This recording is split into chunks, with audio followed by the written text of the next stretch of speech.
Hello student, welcome online classes कक्षा 10। आज हम पढ़ रहे हैं लोकतंत्र की विशेषता कि लोकतंत्र की विशेषता क्या क्या होती है।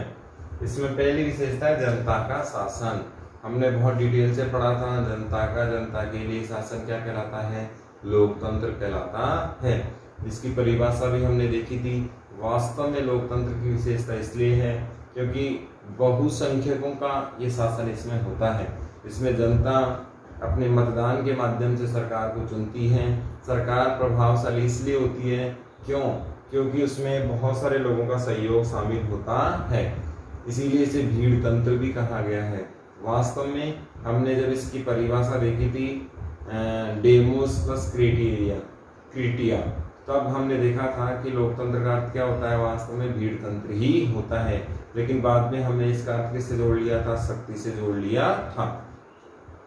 लोकतंत्र शासन साधन है, साध्य नहीं है। साधन का मतलब माध्यम होता है। कि लोकतंत्र क्या है, एक लक्ष्य नहीं है कि हम लोग लोकतंत्र, इसका मतलब तो है माध्यम और इसका मतलब है लक्ष्य। हमारा लोकतंत्र लक्ष्य नहीं है, माध्यम है कि हम फ्रीडम को प्राप्त करें, राइट्स को प्राप्त करें, आम जनता के अधिकार उन्हें मिलें, और वो भी कैसे मिले, नियत समय पर। जैसे एग्जांपल लेते हैं, किसी व्यक्ति को आज बीमारी के कारण मेडिसिन चाहिए और उसे मेडिसिन नहीं मिल रही हैं, तो मरने के बाद उसे वो मेडिसिन अगर मिल भी जाए तो वो उसके किसी काम की नहीं है। ऐसे में लोकतंत्र में जो साधन है, माध्यम है, वो हमें लोकतंत्र बनाया है, विकास के लिए हमने माध्यम बनाया है लोकतंत्र को। इससे हमें स्वतंत्रता प्राप्त होगी, अधिकार प्राप्त होंगे, राजनीतिक व्यवस्थाएं प्राप्त होंगी, हमारा राजनीति में वर्चस्व होगा, प्रतिनिधित्व मिलेगा, समानताएं आएंगी।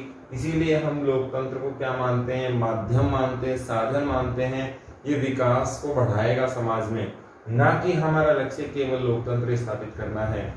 केवल लोकतंत्र स्थापित करने से कुछ नहीं होने वाला।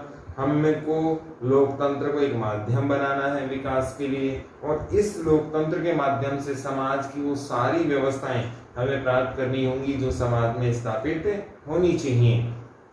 जैसे एक एग्जाम्पल की बात करें, एक आदर्श लोकतंत्र की बात करें तो उसमें समानता होनी चाहिए, व्यवस्था होनी चाहिए, अधिकार होनी चाहिए, अच्छा कल्चर होना चाहिए, बहुत सारी व्यवस्थाएं इसमें होनी चाहिए।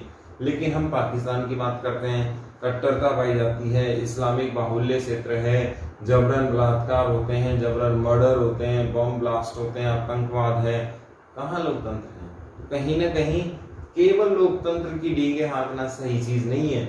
यहाँ क्या होना चाहिए, लोकतंत्र के माध्यम से सुशासन आना चाहिए, लोकतंत्र के माध्यम से व्यवस्थाएं सुधरनी चाहिए। तो आपको ये बिंदु बहुत अच्छे से समझ में आ गया होगा कि लोकतंत्र हमें केवल अपनाना नहीं है, प्रतीकात्मक नहीं अपनाना है। वास्तव में लोकतंत्र को हमें क्या बनाना है, माध्यम बनाना है, और इसके जरिए समाज में वो सारी चीजें प्राप्त करनी है जो हमें चाहिए। जनता के प्रति उत्तरदायी शासन। उत्तरदायी का मतलब होता है जिम्मेवार,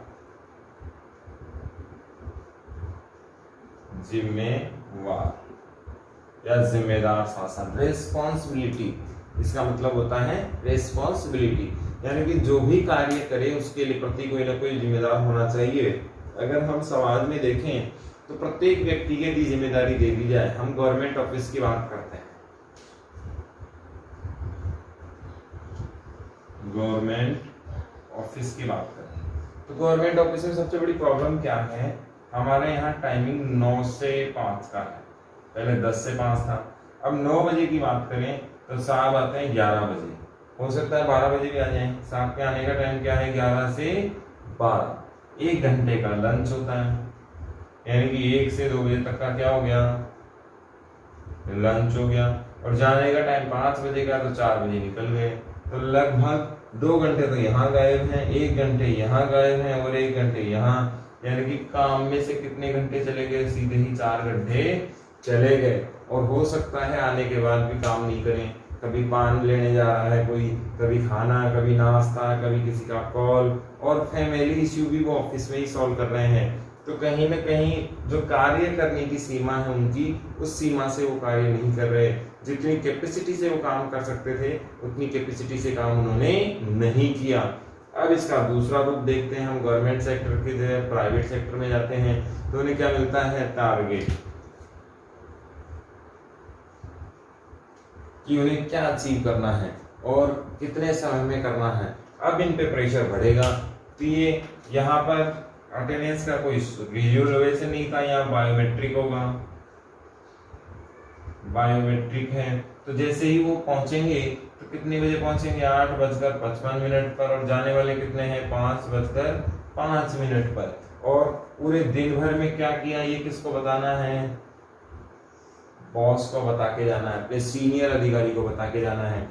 ऐसे में काम होगा बहुत ज्यादा, और जो जिस काम के लिए वो आते हैं उस काम के रिजल्ट्स निकल कर हमें दिखेंगे।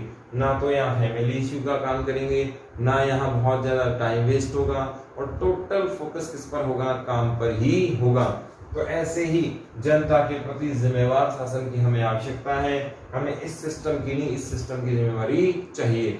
आपने देखा होगा अभी प्राइवेटाइजेशन होता है, बहुत सारे लोग कह रहे हैं देश बेच रहे हैं। मोदी सरकार क्या कर रही है, देश बेच रही है। तो इसका उदाहरण मैं आपको यहां से दे सकता हूं। आपने देखा होगा ये सब राजनीति है। हमारे देश में क्या होता है, जब बीजेपी विपक्ष में होती है तब वो विरोध करती है, जब कांग्रेस विपक्ष में होती है तो वो विरोध करती है। हमारे यहाँ केवल और केवल विरोध की राजनीति चलती है। जब बीजेपी की सरकार होती है तो विपक्ष में कौन आ जाती है, कांग्रेस, और जम के विरोध करती है। आम जनता उस डिबेट में फंस जाती है, टीवी शो चलते हैं, चिल्ला चिल्ला के कहते हैं, मीडिया, सोशल मीडिया, और आम जनता को कुछ आइडिया नहीं होता। जब कांग्रेस की सरकार आती है तो वही बीजेपी कहीं ना कहीं क्या करने लग जाती है, विरोध करने लग जाती है।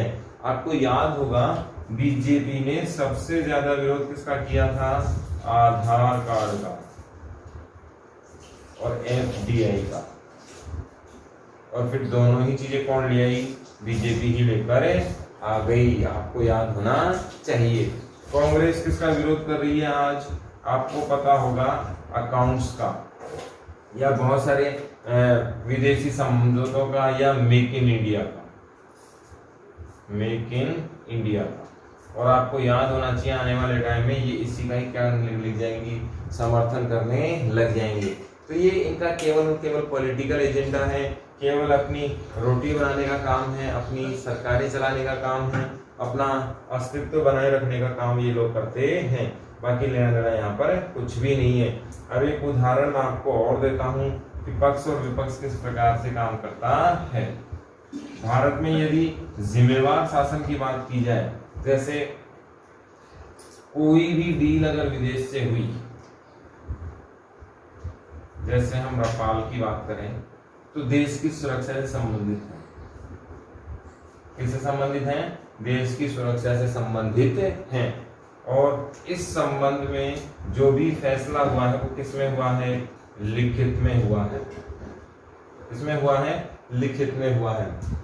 अगर इसमें कोई भ्रष्टाचार है, अगर इसमें कोई पैसा लिया गया है, तो उनको अदालत के जरिए जाना चाहिए। जब सरकार ने सारी बातें कह दी, अदालत ने निर्दोष साबित कर दिया, तो फिर इसी को यहीं बंद कर देना चाहिए। जब राष्ट्रहित का मामला है, जब जिम्मेवारी का मामला है, तो कार्य पूरा होना चाहिए, राजनीति नहीं होनी चाहिए। किसान बिल की बात कर रहे थे हम लोग कल, पूरे देश ने किसान बिल को देखा। किसान बिल को सरकार कह रही है आप पढ़ें, उसमें कोई आपत्तिजनक बात है तो बताएं। किसान बिल कुछ भी नहीं है। किसान बिल में क्या है, किसान अपनी मर्जी से, किसान अपनी मर्जी से अपनी फसल कहीं पर भी बेच सकता है। किसान अपनी मर्जी से अपना जो फसल है वो कहीं पर भी बेच सकता है, तो उसकी आपत्ति कहाँ हो सकती है। तो हमारे यहाँ लोकतंत्र में जिम्मेवार शासन होना चाहिए, उसकी रेस्पॉन्सिबिलिटी होनी चाहिए कि उसने क्या काम किया, कैसे किया, और उसमें ट्रांसपेरेंसी होनी चाहिए, चाहे वो कांग्रेस की गवर्नमेंट हो चाहे बीजेपी की। और सबसे बड़ी बात, जो विरोध कर रहा है उससे सबूत मांगने चाहिए कि भैया आपके पास सबूत हैं तो आप अदालत चलो और इन सबको जेल भेजो। तो इनके पास, किसी के पास कोई सबूत नहीं है, सिर्फ आम जनता का टाइम वेस्ट कर रहे हैं, और टोटल टाइम वेस्ट है। चाहे बीजेपी हो, चाहे वो कांग्रेस हो, चाहे वो आम आदमी पार्टी हो, सब ने ये एजेंडा बना रखा है। तो कहीं ना कहीं इससे देश का विकास नहीं होने वाला है। मोदी जी से पूछा जाना चाहिए कि आपने क्या किया, आपकी जिम्मेवारी क्या है और आपको कितना काम करना था, कितना किया। गहलोत साहब से पूछना चाहिए जनता के प्रति आपकी जो जिम्मेदारी थी वो पूरी हुई है या नहीं। तो ऐसा शासन हमें लोकतंत्र में लाना होगा। लोकतंत्र विकासशील शासन होना चाहिए, यानी कि हर बार जब भी नीति बनाई जाए, पॉलिसी बनाई जाए, तो उसका माध्यम हमारा विकास होना चाहिए। ऐसा नहीं कि कोई भी माध्यम बना दिया गया। जैसे अभी पता लगा कि एक पुल हम बना रहे हैं और पुल बन भी गया, उसके बाद पता लगा कि पुल गलत तरीके से बना है। पुल नॉर्थ साउथ में ईस्ट वेस्ट बनना चाहिए था, तो इसका फायदा क्या होता है, ज्यादा होता। पुल बनना चाहिए था ईस्ट और वेस्ट में, बना कैसे, नॉर्थ और साउथ में। अब ये जो हजारों करोड़ों रुपए लग गए ऐसे पुल बना, जबकि बनना ऐसे चाहिए था, इसका क्या फायदा। और कहीं ना कहीं देखा जाए तो इसके लिए जिम्मेवार कौन है, जो सरकार का पैसा लगा, टैक्स पेयरों का पैसा लगा। तो कहीं ना कहीं क्या है, दिक्कत है। तो हमने पढ़ ली लोकतंत्र की विशेषताएं, इसमें पढ़ा जनता का शासन होना चाहिए और जनता ही सर्वे सर्वा होनी चाहिए। लोकतंत्र शासन, लोकतंत्र के माध्यम से हमें सारा अचीवमेंट लेना है, लोकतंत्र को हमें स्थापित करना है और वो सारे विकास के उदाहरण हमें प्राप्त करने हैं। जनता के प्रति उत्तरदायी होनी चाहिए सरकार, जिम्मेवार होनी चाहिए। केवल विरोध से काम नहीं चलेगा कि बीजेपी आए तो कांग्रेस की टांग खींचेगी, कांग्रेस आए तो बीजेपी की टांग खींचेगी।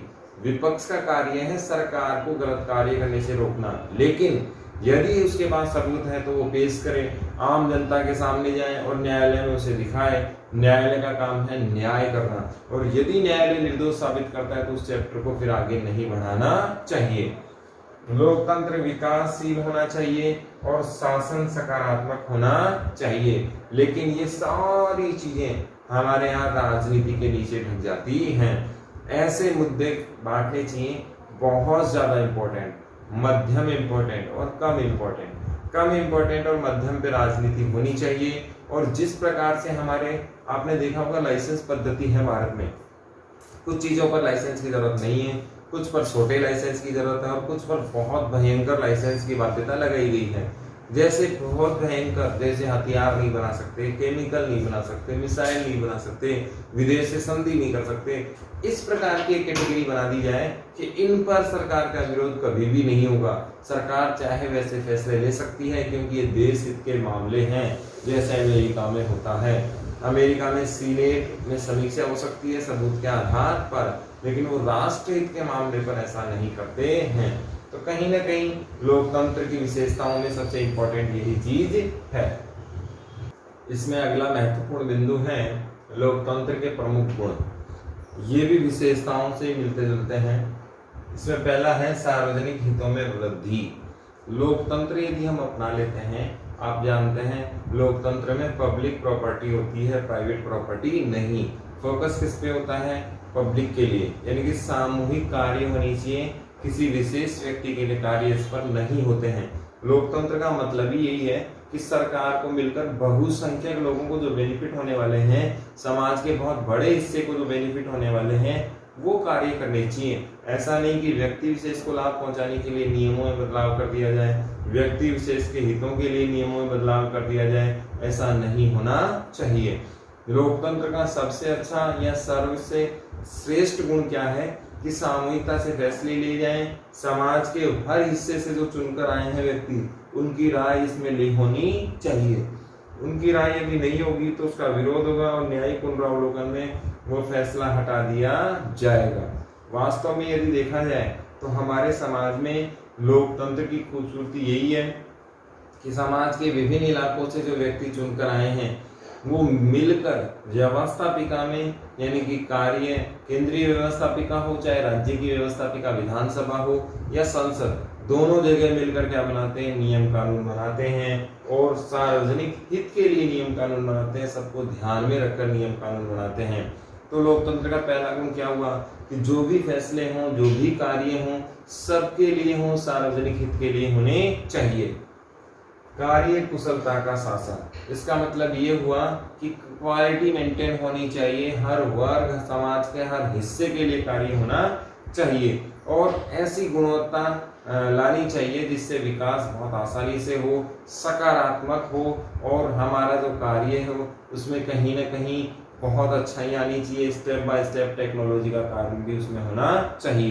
कार्य कुशलता से मतलब है कि हमारे कार्य करने की क्षमता में वृद्धि होनी चाहिए, सकारात्मक पॉजिटिवनेस उसमें आनी चाहिए।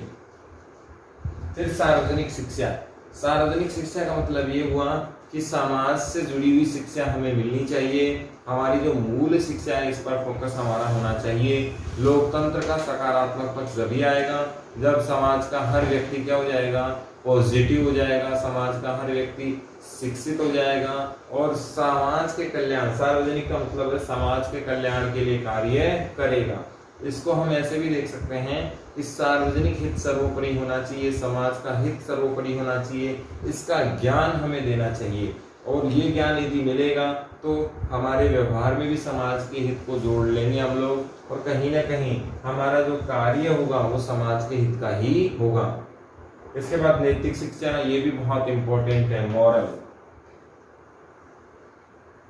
मोरल एजुकेशन आज के जमाने में बहुत ज्यादा इंपॉर्टेंट है क्योंकि नैतिक पतन समाज का पतन होता है और सामाजिक व्यवस्थाओं को बनाने के लिए, समाज को मजबूत बनाने के लिए या यूं कहें समाज में एक बहुत बड़ी स्टेबिलिटी और विकास लाने के लिए नैतिक शिक्षा होना बहुत जरूरी है। लोकतंत्र के लिए भी बहुत जरूरी है। खुद का हित तो होना ही होना चाहिए प्लस पड़ोसी का हित भी होना चाहिए, समाज का हित भी होना चाहिए। सकारात्मक दृष्टिकोण अगर नहीं आएगा तो भ्रष्टाचार नहीं रुकेगा, अराजकता नहीं रुकेगी, आतंकवाद नहीं रुकेगा। ये सब चीजें, सर्वधर्म समभाव की जो भावनाएं हैं, सर्व कल्याण की जो भावनाएं हैं वो केवल और केवल किससे आएंगी, नैतिक शिक्षा से ही आएंगी। इसीलिए हमें क्या देनी चाहिए, नैतिक शिक्षा पर जोर देनी चाहिए। ऐसा स्ट्रक्चर लाना चाहिए, ऐसा सिलेबस लाना चाहिए, ऐसे कार्य करनी चाहिए, ऐसी करिकुलम एक्टिविटी यानी कि शिक्षा के साथ सहायक गतिविधियां जिनके माध्यम से हम क्या डेवलप कर सकते हैं, नैतिकता डेवलप कर सकते हैं, ऐसे हमें प्रयास करने चाहिए।